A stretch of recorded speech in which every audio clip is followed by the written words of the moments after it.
ഇന്ന് കർക്കിടക മാസം ആരംഭിക്കുകയാണല്ലോ. മലയാളികളുടെ ജീവിതത്തിൽ ആത്മീയമായും സാംസ്കാരികമായും ആരോഗ്യപരമായും ഏറെ പ്രാധാന്യമുള്ള മാസമാണ് കർക്കിടകം. ശരീരത്തിനും മനസ്സിനും പൊതുജീവൻ നൽകുന്ന കാലമായാണ് ആയുർവേദം കർക്കിടകത്തെ വിശേഷിപ്പിക്കുന്നത്. കർക്കിടക കഞ്ഞി, ഔഷധ സേവനം, പഞ്ചകർമ്മ ചികിത്സകൾ, ദിനചര്യയിലും ആഹാരക്രമത്തിലുമുള്ള മാറ്റങ്ങൾ എന്നിവയിലൂടെ ശരീരത്തിന്റെ പ്രതിരോധ ശേഷി വർദ്ധിപ്പിക്കാനും ജീവിതശൈലീ രോഗങ്ങളെ പ്രതിരോധിക്കാനുമുള്ള അവസരമായാണ് ഈ മാസത്തെ ആയുർവേദം കാണുന്നത്. എന്നാൽ ഇന്നത്തെ തലമുറ ഈ ജീവിതക്രമങ്ങളെ എത്രത്തോളം പിന്തുടരുന്നുണ്ട്? തിരക്കേറിയ ജീവിതവും അനാരോഗ്യകരമായ ഭക്ഷണശീലങ്ങളും സമ്മർദ്ദവും നിറഞ്ഞ ജീവിതത്തിൽ കർക്കിടക ചികിത്സയ്ക്ക് യുവാക്കൾക്കിടയിൽ എന്താണ് പ്രസക്തി? കർക്കിടക കഞ്ഞിയുടെ ആരോഗ്യ ഗുണങ്ങൾ എന്തൊക്കെയാണ്? എല്ലാവർക്കും ഈ ചികിത്സ ആവശ്യമാണോ? ശരിയായ രീതിയിൽ കർക്കിടക ആരോഗ്യ പരിപാലനം എങ്ങനെ നടത്തണം? ഇത്തരം സംശയങ്ങൾക്കുള്ള വ്യക്തമായ മറുപടികൾ അറിയാൻ ഇന്ന് നമ്മോടൊപ്പം രണ്ട് പ്രമുഖ ആയുർവേദ വിദഗ്ധരുണ്ട്. വാസുദേവ വിലാസം നഴ്സിംഗ് ഹോമിലെ മെഡിക്കൽ സൂപ്രണ്ട്, ആയുർവേദ ഓർത്തോപീഡീഷ്യനും ന്യൂറോളജിസ്റ്റുമായ ഡോക്ടർ ശ്രീധർ വി, കൂടാതെ വാസുദേവ വിലാസം നഴ്സിംഗ് ഹോമിലെ ആയുർവേദ ഫിസിഷ്യൻ ഡോക്ടർ രാഹുൽ ബിജു. നമസ്കാരം, ഞാൻ doctor Rahul Biju, Ayurveda consultant, Vasudeva Vilasam Ayurveda hospital, Thiruvananthapuram. കർക്കിടക മാസം ആരംഭിക്കുകയാണ്. കർക്കിടകം എന്ന് കേൾക്കുമ്പോൾ നമുക്ക് ആദ്യം ഓർമ്മ വരുന്നത് കർക്കിടക കഞ്ഞിയും കർക്കിടക ചികിത്സയാണ്. എന്നാൽ കർക്കിടക ചികിത്സയിൽ നമ്മൾ യുവതലമുറയുടെ ഇടയിലെ പ്രാതിനിധ്യം എന്ന സെഗ്മെന്റിനെ പറ്റിയാണ് നമ്മൾ ഇന്ന് സംസാരിക്കാൻ പോകുന്നത്. ഇന്ന് എൻ്റെ കൂടെ ഉള്ളത് നമ്മുടെ hospital superintendent, ortho and neuro വിഭാഗം വിദഗ്ധനുമായ ഡോക്ടർ ശ്രീധർ ആണ്. നമസ്കാരം സർ. സാർ, ഞാൻ ഒ പി ഇരിക്കുമ്പോൾ എല്ലാവരും വന്ന്, എസ്പെഷ്യലി യങ്സ്റ്റേഴ്സ് വന്ന് ചോദിക്കും, സാർ ഞാൻ ഡെയിലി ജിമ്മിൽ പോകുന്നതാണ്, വർക്കൗട്ട് ചെയ്യുന്നതാണ്, അപ്പൊ എനിക്ക് കർക്കിടക ചികിത്സ ചെയ്യണമോ? അതിനെപ്പറ്റി സാറിന്റെ ഒപ്പീനിയൻ എന്താണ്? തീർച്ചയായിട്ടും വളരെ പ്രസക്തിയുള്ള ഒരു ചോദ്യം തന്നെയാണത്. ഈ കർക്കിടക ചികിത്സയുടെ പ്രാതിനിധ്യം എന്താണ് എന്ന് അറിയണമെങ്കിൽ ആദ്യം ആയുർവേദം എന്താണെന്ന് അറിയണം, പിന്നെ കർക്കിടക ചികിത്സ എന്താണെന്ന് അറിയണം. പൊതുവിൽ സമൂഹത്തിനിടയിൽ ഈ കർക്കിടക ചികിത്സ എന്ന് പറയുന്നത് പഴയ തലമുറയ്ക്ക് വേണ്ടി മാത്രമുള്ള ഒരു ചികിത്സയാണെന്നും അത് ഈ ആനുകാലികമായിട്ട് അതിന് പ്രസക്തി ഇല്ലെന്നും ഉള്ളൊരു ധാരണ, അതൊരു അബദ്ധമായ ധാരണയാണ്, അത് നിലനിൽപ്പുണ്ട്. അപ്പം ആയുർവേദം എന്താണ്? ആയുസ്സിൻ്റെ വേദമാണ് ആയുർവേദം. ആ വേദം എന്ന വാക്കിന് അറിവ് എന്നാണ് അർത്ഥം. ആയുസ്സിനെ കുറിച്ചുള്ള അറിവ്. ആയുർവേദത്തിൻ്റെ ഏറ്റവും പ്രഗത്ഭനായ ഒരു ആചാര്യനായ ചരകാചാര്യൻ ഇതിനെക്കുറിച്ച് നല്ലൊരു ഡെഫിനിഷൻ പറയുന്നുണ്ട്. ആയുസ് എന്താണ്?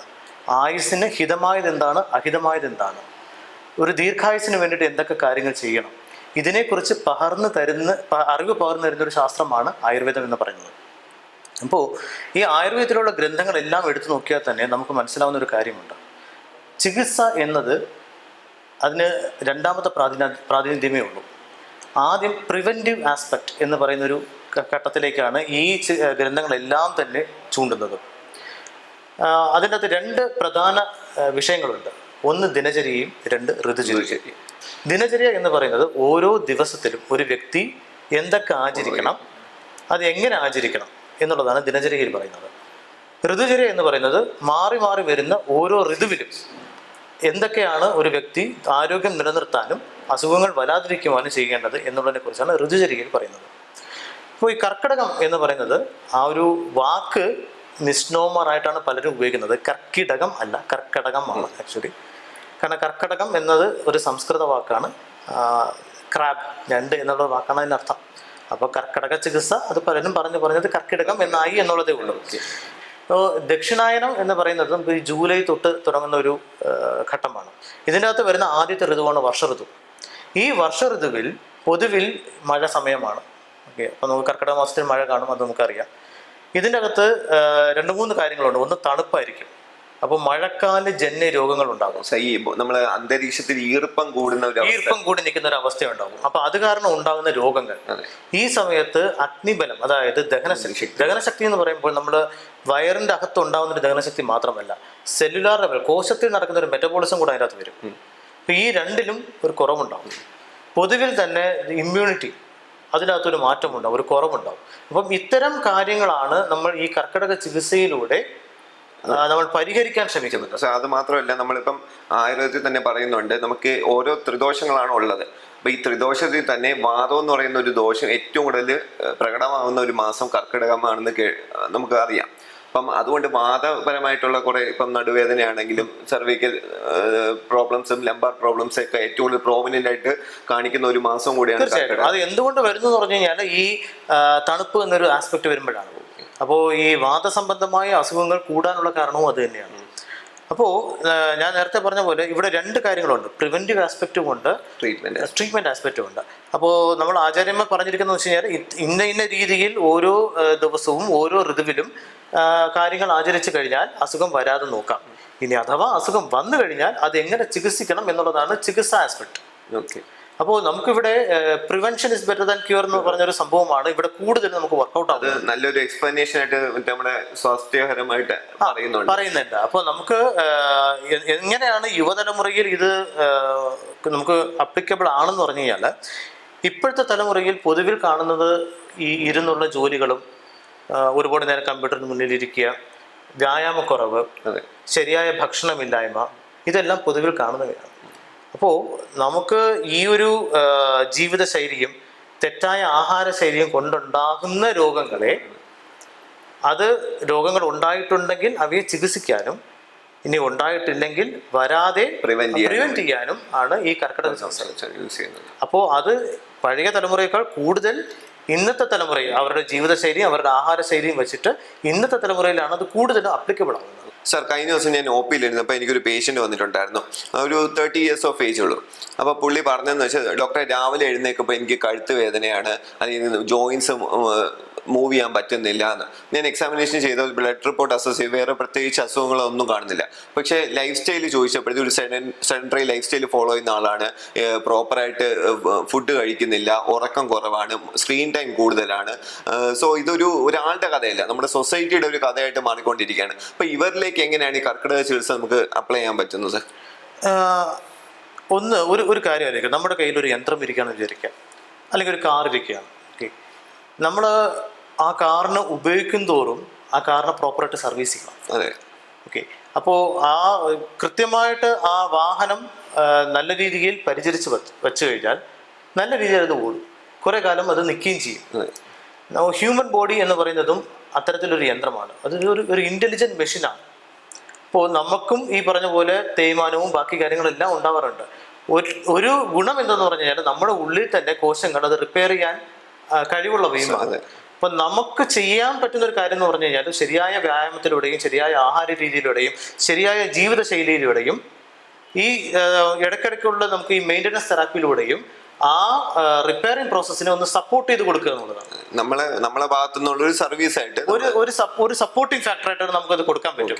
അപ്പം ബോഡി സ്വന്തമായിട്ട് റിപ്പയർ ചെയ്ത് എടുക്കുമെങ്കിൽ അതിനെ നമ്മൾ സപ്പോർട്ട് ചെയ്ത് കൊടുക്കുക. അപ്പോൾ നമുക്ക് ഈ പറഞ്ഞ സെഡൻറ്ററി ലൈഫ് സ്റ്റൈൽ, ഇത് പൊതുവിൽ ഡോക്ടർ പറഞ്ഞ പോലെ തന്നെ ഇതൊരു സമൂഹത്തിന്റെ ഒരു കഥയാണ്.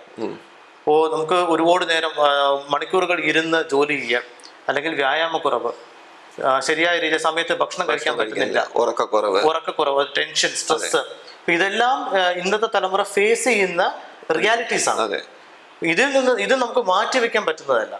അപ്പോൾ ഇത്തരം സംഭവങ്ങൾ ഉള്ളപ്പോൾ ഇതിനെ എങ്ങനെ ബോഡിയിൽ ഇത് അഫക്റ്റ് ചെയ്യാതെ എങ്ങനെ നോക്കാം, ഇതാണ് നമ്മൾ ചെയ്യേണ്ടത്.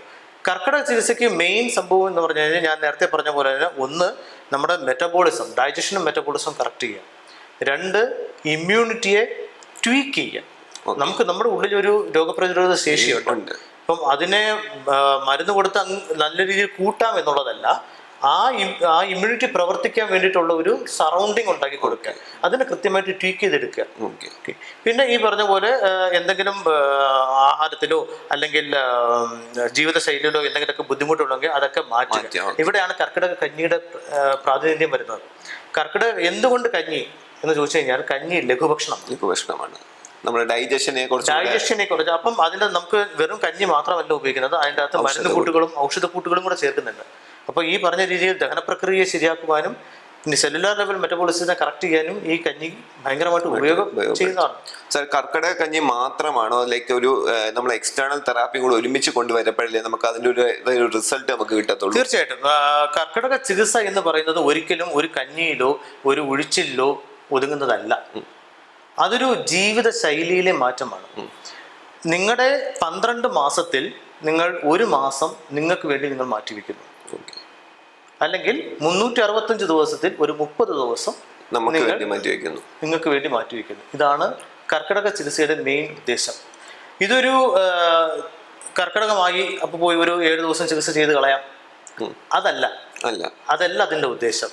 അവിടെ നമ്മൾ ആ കർക്കിടക ചികിത്സ കൊണ്ട് ഉദ്ദേശിക്കുന്നത് ഒരു റീസെറ്റ് ബട്ടൺ പ്രസ് ചെയ്യുക എന്നുള്ളത്. അതെ, നമുക്ക് ലൈക്ക് ഒരു ഫാക്ടറി റീസെറ്റ് ഒരു ഫാക്ടറി റീസെറ്റ് കൊടുക്കും പോലെ നമുക്ക് നമ്മുടെ സെല്ലുലാർ ലെവലിൽ നമ്മുടെ ഹോൾ ബോഡി ലെവലിൽ ഒരു റീസെറ്റ് ബട്ടൺ പ്രസ് ചെയ്തിട്ട് പഴയ രീതിയിൽ അതിനെ ഒന്ന് കൊണ്ടുവരിക. ഓക്കെ. അപ്പം കൂടുതലും അതിനെ നമുക്ക് ഊർജ്ജസ്വലനാകാനും, ഇപ്പം ബോഡിക്ക് എന്തെങ്കിലും ഇഷ്യൂ വന്നു കഴിഞ്ഞാൽ തീർച്ചയായിട്ടും അത് മൈൻഡിനെയും ബാധിക്കും. കോൺസെൻട്രേഷൻ, മെമ്മറി, ഇതെല്ലാം ബുദ്ധിമുട്ടിൽ വരും. അപ്പോൾ നമ്മൾ ബോഡിക്കും ടോട്ടലി മൈൻഡിനും അതേപോലെ ഒരു റീസെറ്റ് കൊടുക്കുക എന്നുള്ളതാണ് ഈ കർക്കിടക ചികിത്സ കൊണ്ട് ഉദ്ദേശിക്കുന്നത്. ഞാൻ ഇപ്പൊ സോഷ്യൽ മീഡിയയിൽ ഒരുപാട് കാണുന്നതാണ് ആയുർവേദ ഡീറ്റോക്സ് അല്ലെങ്കിൽ ഡീറ്റോക്സ് പാക്കേജ്, കർക്കിടക ഡീറ്റോക്സ് പാക്കേജ് എന്ന് പറഞ്ഞു ഇഷ്ടം പോലെ ആഡ് കാണുന്നുണ്ട്. ഇപ്പം ഞാൻ പഠിച്ചൊരു ഇത് വെച്ചിട്ട് ഓരോ ഇൻഡിവിജ്വലിനും ഓരോ പ്രകൃതിയുണ്ട്, ബോഡി കോമ്പോസിഷൻ ഉണ്ട്. ഇപ്പം ഞാൻ മെഡിസിൻ എഴുതെങ്കിൽ അവരെ ഇൻഡിവിജ്വലായിട്ട് അസസ് ചെയ്തിട്ട് അവരുടെ ഡയറ്റ് പാറ്റേണും സ്ലീപ്പ് പാറ്റേണും ഇതെല്ലാം അസസ് ചെയ്തിട്ടാണ് ഞാൻ ട്രീറ്റ്മെൻറ്റ് മെഡിസിൻസും എക്സ്റ്റേണൽ തെറാപ്പീസ് ഒക്കെ എഴുതുന്നത്. അപ്പോൾ ഈ നമ്മൾ അല്ലാതെ ഡോക്ടറെ കൺസൾട്ടേഷൻ ഇല്ലാതെ പോയി ഒരു പാക്കേജ് എടുത്ത് ചെയ്യുന്നത് കൊണ്ട് നമുക്ക് ബെനിഫിറ്റ്സ് ഉണ്ടാവും. സാറിന് അതിൻ്റെ അഭിപ്രായം എന്താണ്? ഇതിനകത്ത് രണ്ട് ആസ്പെക്റ്റാണ് ഉള്ളത്. ഞാൻ നേരത്തെ പറഞ്ഞ പോലെ കർക്കിടക ചികിത്സയ്ക്ക് ആക്ച്വലി ഒരു പ്രിവെൻറ്റീവ് ആസ്പെക്റ്റും ഉണ്ട്, ഒരു ട്രീറ്റ്മെൻറ്റ് ആസ്പെക്റ്റും ഉണ്ട്. ഓക്കെ, ഈ പ്രിവെൻറ്റീവ് ആസ്പെക്റ്റിലാണ് കൂടുതലും ഈ പാക്കേജുകൾ നമുക്ക് ഉപയോഗമാകുന്നത്. ഒരിക്കലും നമുക്ക് ട്രീറ്റ്മെൻറ്റ് ആസ്പെക്ട്സിനെ പാക്കേജുകളാക്കാൻ പറ്റില്ല.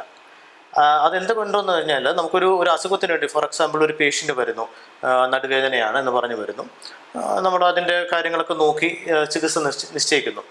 ഒരിക്കലും നമുക്ക് ആ പേഷ്യൻ്റ് ഒരു 10 ദിവസം അല്ലെങ്കിൽ 15 ദിവസം ട്രീറ്റ്മെൻറ്റ് എടുക്കുമ്പോൾ ഇന്ന ട്രീറ്റ്മെൻറ്റ് ആയിരിക്കും ചെയ്യേണ്ടി വരുന്നെന്നുള്ളത് മുൻകൂട്ടി നിശ്ചയിക്കാൻ പറ്റില്ല.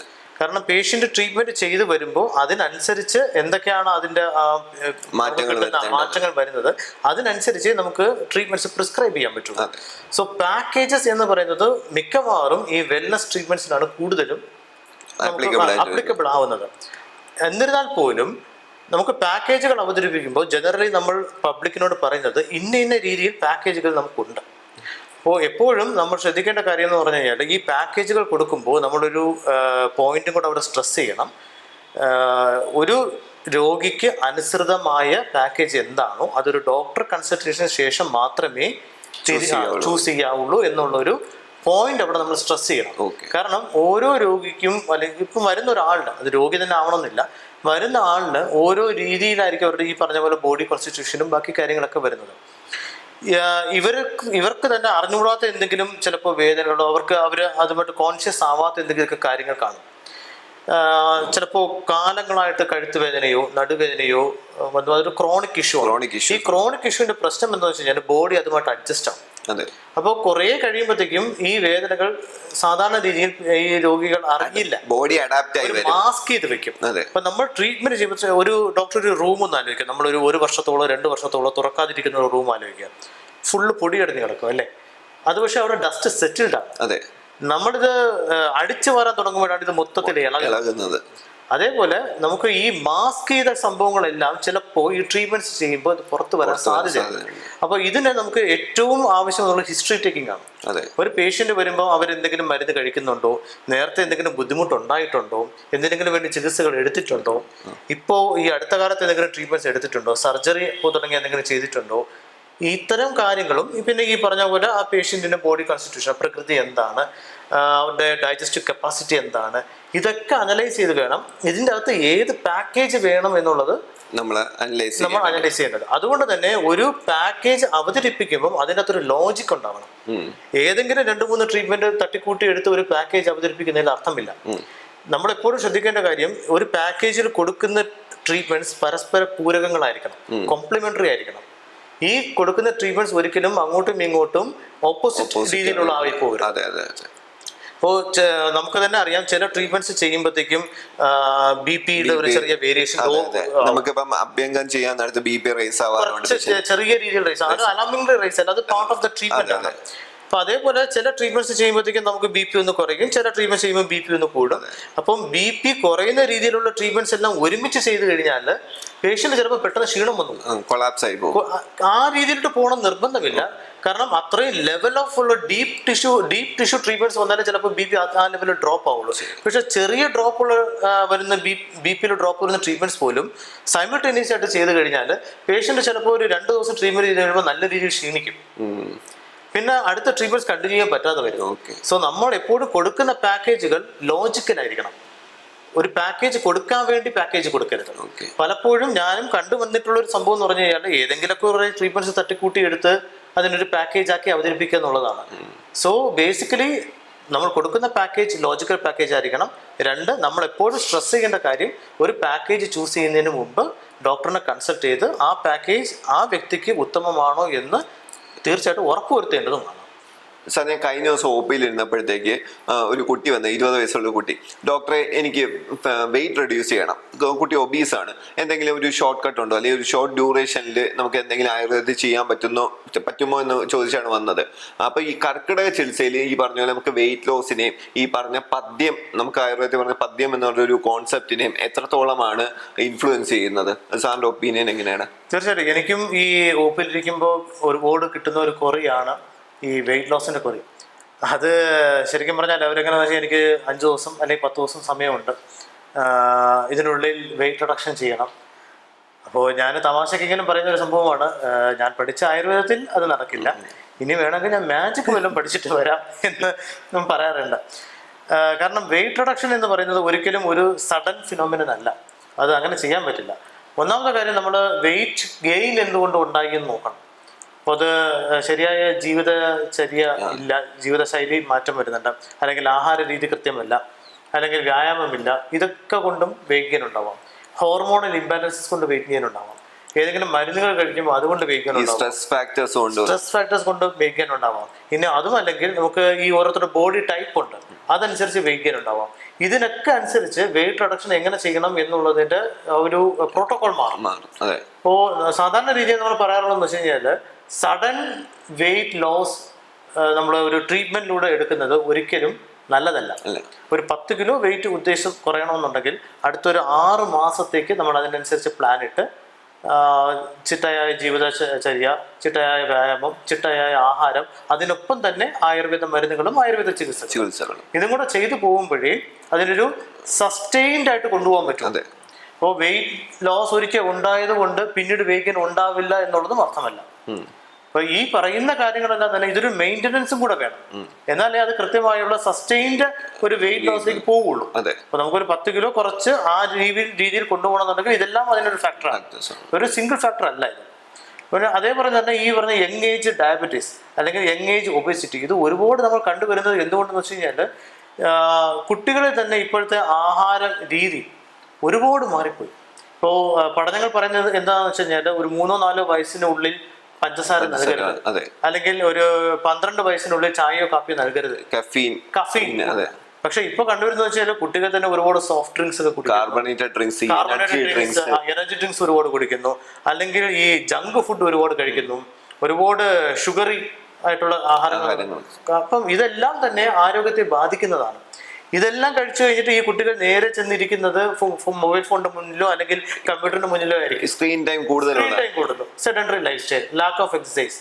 അപ്പം ഇതെല്ലാം തന്നെ ഇപ്പോൾ ഈ യങ് ഏജ് ഡയബറ്റീസിനും അല്ലെങ്കിൽ ഈ പറയുന്ന ഒബേസിറ്റിക്കും ലൈഫ് സ്റ്റൈൽ ഡിസോർഡർ, ഇപ്പം നമ്മൾ നോക്കിക്കഴിഞ്ഞാൽ മുമ്പ് 40-50 മുകളിൽ വന്നുകൊണ്ടിരുന്ന എല്ലാ അസുഖങ്ങളും 40 വയസ്സ് അല്ലെങ്കിൽ 50 വയസ്സ് കഴിഞ്ഞിട്ട് വന്നുകൊണ്ടിരുന്ന അസുഖങ്ങളെല്ലാം തന്നെ 20 വയസ്സ് 25 വയസ്സിലൊക്കെ തന്നെ PCOS എന്ന് പറയുന്ന ഒരു കണ്ടീഷൻ ഏറ്റവും കൂടുതൽ, അതിപ്പോഴത്തെ ഏറ്റവും റിലവന്റ് ആയിട്ടുള്ള മാറ്റം എന്ന് പറഞ്ഞാൽ അതിന്റെ പേര് അവർ മാറ്റി, PCOS എന്ന് മാറ്റി PMOS, മെറ്റബോളിക് സിൻഡ്രോം. സോ അതൊരു അവിടെ ഞാൻ പറഞ്ഞ പോലെ ഒരു സിംഗിൾ ഫാക്ടർ അല്ല അത്. അപ്പോൾ ടോട്ടലി അതൊരു മെറ്റബോളിക് ലെവലിലും കൂടെ അത് അഫക്റ്റ് ആയി വരുന്നുണ്ട്. അപ്പോൾ ഇത് കാരണം ഇതിൽ വേറൊരു സംഭവം എന്ന് വെച്ചാൽ OP-യിൽ വരുന്ന വേറൊരു ചോദ്യമാണ്, വണ്ണം കൂട്ടാൻ എന്തെങ്കിലും വഴിയുണ്ടോ?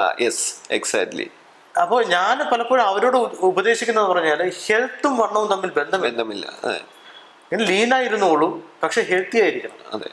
വണ്ണം ഉണ്ടാക്കിയെടുക്കാൻ വേണ്ടിയിട്ട് കഷ്ടപ്പെട്ട് അതിനോടനുബന്ധിച്ച് വരുന്ന സൈഡ് എഫക്ട്സിനെ മാറ്റാനായിട്ട് പിന്നെ അതിനുവേണ്ടി അടുത്ത ട്രീറ്റ്മെന്റ് സ്റ്റാർട്ട് ചെയ്യേണ്ടി വരും. ഇപ്പൊ ഡോക്ടർ ചോദിച്ച പോലെ ഈ കർക്കിടക ചികിത്സ കൊണ്ട് വണ്ണം കുറയ്ക്കാൻ പറ്റുമെന്ന് ചോദിച്ചു കഴിഞ്ഞാൽ, കർക്കിടക ചികിത്സ എടുക്കുമ്പോൾ ഈ വണ്ണം എന്തുകൊണ്ട് ഉണ്ടാവുന്നു, ഫാറ്റ് കൊണ്ടുണ്ടാവുന്നു അല്ലെങ്കിൽ വാട്ടർ റിട്ടൻഷൻ കൊണ്ടുണ്ടാവുന്നു എന്നുള്ളതും നമുക്ക് ഡിഫറൻഷിയേറ്റ് ചെയ്യാൻ പറ്റും.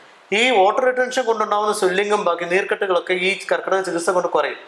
കൂടാതെ കുറച്ച് ഫാറ്റ് ബേണിങ്ങും ബാക്കി കാര്യങ്ങളും ഉണ്ടാവും. പക്ഷെ അത് മാത്രമാണോ വെയിറ്റ് ലോസിന് കോൺട്രിബ്യൂട്ട് ചെയ്യുന്നതെന്ന് ചോദിച്ചാൽ അല്ല. അപ്പം അതിന് നമുക്ക് ഫർദർ ഓൺ ഈ നമ്മൾ ഡോക്ടർ ഉദ്ദേശിക്കുന്ന രീതിയിലുള്ള വ്യായാമങ്ങളും ഈ കർക്കിടക കഞ്ഞി അടക്കമുള്ള മരുന്നുകളും ബാക്കി കാര്യങ്ങളും എല്ലാം കൂടെ ചേർന്ന് വരുമ്പോഴാണ് അവിടെ ഒരു റിസൾട്ട് ഉണ്ടാവുന്നത്. അത് പക്ഷേ ഈ ഒരു കർക്കിടക മാസം ഒരു 30 ദിവസം കൊണ്ട് അങ്ങ് അച്ചീവ് ചെയ്ത് എടുക്കാം എന്നുള്ളത് തെറ്റായ ധാരണയാണ്. അത് പലപ്പോഴും നമ്മൾ ഈ തെറ്റായ ധാരണ പറയുമ്പോൾ തന്നെ ഒരുപാട് അഡ്വർടൈസ്മെന്റ്സ് ഒരുപാട് സോഷ്യൽ മീഡിയ മിസ്ലീഡിംഗ് ആയിട്ടുള്ള കാര്യങ്ങളുണ്ട്. അപ്പൊ ഈ ആയുർവേദത്തിന്റെ ലേവലില് ഇപ്പൊ 3 ഡേ കൊണ്ട് ഫാറ്റ് ലോസ് ചെയ്ത് കൊടുക്കാം. ഈ ഒരു മെഡിസിൻ കഴിച്ചു കഴിഞ്ഞാൽ നിങ്ങൾക്ക് ഒരു 5 ദിവസം 10 ദിവസം കൊണ്ട് ഇത്രയും കിലോ കുറയും. അത് ആക്ച്വലി ഒരു മിസ്ലീഡിംഗ് ആയിട്ടുള്ള ഇൻഫർമേഷൻ ആണ്. തീർച്ചയായിട്ടും ഒരുപാട് മിസ്ലീഡിംഗ് ഇൻഫർമേഷൻ ആയുർവേദം എന്ന പേരിൽ ഒരുപാട് നമുക്ക് കാണുന്നുണ്ട്. അത് ട്രീറ്റ്മെന്റ് ലെവലിലാകട്ടെ, ഉള്ളിൽ കഴിക്കുന്ന മരുന്നിന്റെ ലെവലിലാകട്ടെ, അല്ലെങ്കിൽ പുറമേ ഇടുന്ന ക്രീമുകളോ എണ്ണകളോ ലെവലിലാകട്ടെ, ഒറ്റമൂലിയുടെ ഇതിലൊക്കെ വരുമ്പോഴത്തേക്കും ഒരുപാട് മിസ്ലീഡിങ് ഇൻഫർമേഷൻ അവിടെ വരുന്നുണ്ട്. അപ്പോൾ എനിക്ക് പ്രേക്ഷകരോട് ഒന്നേ പറയാനുള്ളൂ, നിങ്ങൾക്ക് എന്ത് അസുഖം ഉണ്ടായാലും അല്ലെങ്കിൽ എന്ത് ബുദ്ധിമുട്ടുണ്ടെങ്കിലും നിങ്ങൾക്ക് എന്ത് ആവശ്യമുണ്ടെങ്കിലും ഒരു ക്വാളിഫൈഡ് ആയുർവേദ ഡോക്ടറിനെ കാണുക. നിങ്ങൾക്കൊരു ഇൻഫർമേഷൻ ഒരു സോഷ്യൽ മീഡിയയിൽ നിന്ന് കിട്ടിക്കഴിഞ്ഞാൽ അത് ഏത് സോഴ്സിൽ നിന്നാണ്, അത് നമുക്ക് വിശ്വസിക്കാൻ പറ്റുന്ന ഒരു സോഴ്സ് ആണോ, ഒരു ഓതറൈസ്ഡ് സോഴ്സ് ആണോ എന്നുള്ളത് നിങ്ങൾ ചെക്ക് ചെയ്യുക. ശേഷം നിങ്ങൾക്ക് അത് ഉപയോഗിക്കാൻ പറ്റുന്നതാണോ, ആ ചികിത്സ നിങ്ങൾക്ക് പ്രയോജനം ചെയ്യുക എന്നുള്ളത് ഒരു ക്വാളിഫൈഡ് ആയുർവേദ ഡോക്ടറിനെ കണ്ട് ആ ഡോക്ടറിൻ്റെ ഉപദേശം സ്വീകരിച്ചതിന് ശേഷം മാത്രമേ ആ മരുന്ന് കഴിക്കുകയോ അല്ലെങ്കിൽ ട്രീറ്റ്മെൻറ്റ് എടുക്കുകയോ ചെയ്യാൻ പാടുള്ളൂ. അത് ചെയ്യാതെ വന്നു കഴിഞ്ഞാൽ അതിൻ്റെതായ പാർശ്വഫലങ്ങൾ, ആയുർവേദമാണ്, പ്ലാൻ ബേസ്ഡ് ആണ്, പാർശ്വഫലങ്ങളില്ല എന്നൊന്നുമില്ല. ഒരു ക്വാളിഫൈഡ് ഡോക്ടറിൻ്റെ നിർദ്ദേശമില്ലാതെ ഉപയോഗിക്കുന്ന ഏത് ചികിത്സാ രീതിയും ഏത് മരുന്നും അത് പാർശ്വഫലം ഉണ്ടാക്കുക ചെയ്യും. അത് ഇന്നല്ലെങ്കിൽ നാളെ. ഇപ്പൊ ഇമ്മീഡിയറ്റ് ആയിട്ട് അത് ഉണ്ടാവില്ലെങ്കിലും അത് കൃത്യമായ രീതിയിൽ നമ്മൾ പോയില്ലെങ്കിൽ അതിന്റെ പാർശ്വഫലം കാണുക തന്നെ ചെയ്യും. അതുകൊണ്ട് പിന്നെ ഈ നമുക്ക് ഇത് ചെയ്യുമ്പോഴുള്ള പഥ്യത്തിന്റെ നമുക്ക് കർക്കിടക കഞ്ഞിയും ബാക്കി കാര്യങ്ങളൊക്കെ കഴിക്കുമ്പോഴത്തേക്കും എന്തിനാണ് കർക്കിടക കഞ്ഞി നമ്മൾ കർക്കിടകത്തിൽ കഴിക്കുന്നത്? അപ്പൊ അതൊരു ഡീടോക്സ് എഫക്റ്റ് ആവാം. ഞാൻ പറഞ്ഞ പോലെ നമുക്ക് സെല്ലുലാർ ലെവലിൽ ഒരു മെറ്റബോളിസം കറക്ഷൻ, ഡൈജഷൻ കറക്ഷൻ. അപ്പം ആ സമയത്ത് നമ്മൾ ഭക്ഷണവും കൂടെ നിയന്ത്രിച്ച് പോവുക. അതല്ലെങ്കിൽ നമ്മൾ കർക്കിടക കഞ്ഞി കഴിച്ച് വരുന്ന സമയത്ത് അപ്പുറത്തും ഇപ്പുറത്തുമുള്ള ഫുഡും ഈ ലെവലിൽ നമുക്ക് വറുത്തത്, പൊരിച്ചത്, എരിവ് കൂടിയത്, പുളി കൂടിയത്, ഫ്രൈഡ് ഐറ്റംസ്, നമുക്ക് ബേക്കറി ഐറ്റംസ് ഇങ്ങനെയൊക്കെ കഴിച്ചു പോയി കഴിഞ്ഞാൽ കർക്കിടക കഞ്ഞി കഴിക്കുന്നതിന്റെ ഗുണം കിട്ടില്ല എന്ന് മാത്രമല്ല വിപരീത ഫലം കിട്ടുകയും ചെയ്യും.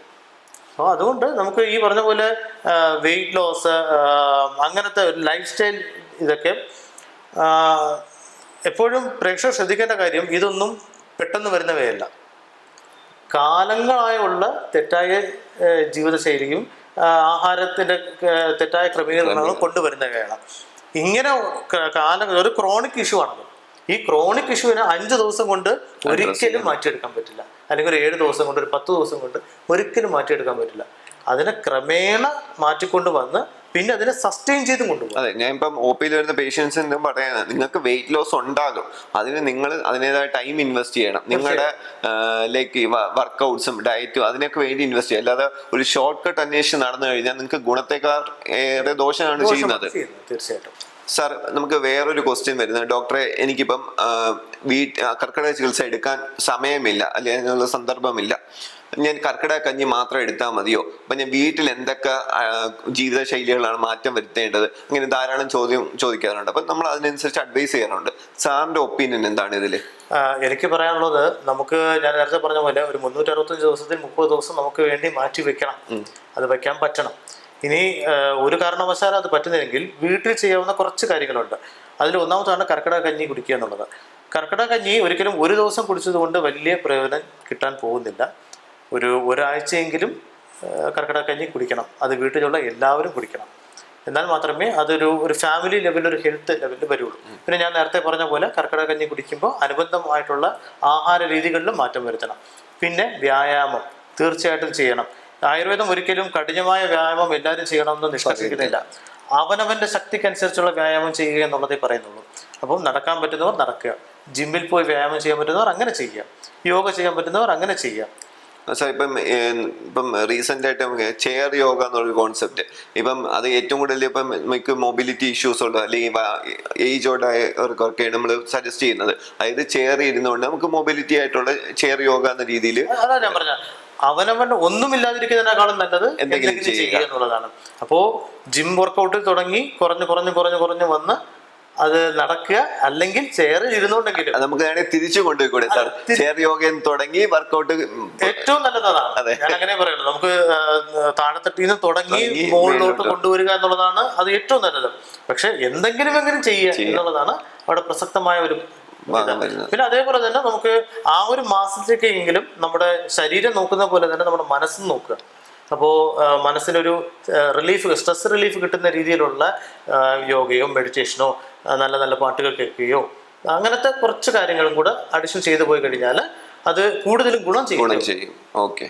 അപ്പൊ കർക്കിടകം എന്ന് പറയുമ്പോൾ നമ്മൾ ശരീരത്തെ കേൾക്കാൻ കൂടിയുള്ള ഒരു മാസമാണ്. പ്രോപ്പർ ആയിട്ടുള്ള ഡയറ്റ്, ജീവിതശൈലി, ഈ പറഞ്ഞ പോലെ സ്ട്രെസ് കുറച്ചുകൊണ്ട് വരിക, അല്ലേ സാർ? തീർച്ചയായിട്ടും. അപ്പോൾ ഈ ഡോക്ടർ നേരത്തെ ഒരു ഇൻവെസ്റ്റ്മെന്റ് എന്നൊരു വാക്ക് പറഞ്ഞു. അതെ. അപ്പോൾ ഈ 30 ദിവസം അല്ലെങ്കിൽ ഒരു കർക്കിടക മാസം എന്ന് പറയുന്നത് ഒരു വ്യക്തിയെ സംബന്ധിച്ചിടത്തോളം അദ്ദേഹത്തിന്റെ ലൈഫിൽ അതൊരു ഇൻവെസ്റ്റ്മെന്റ് ആണ്.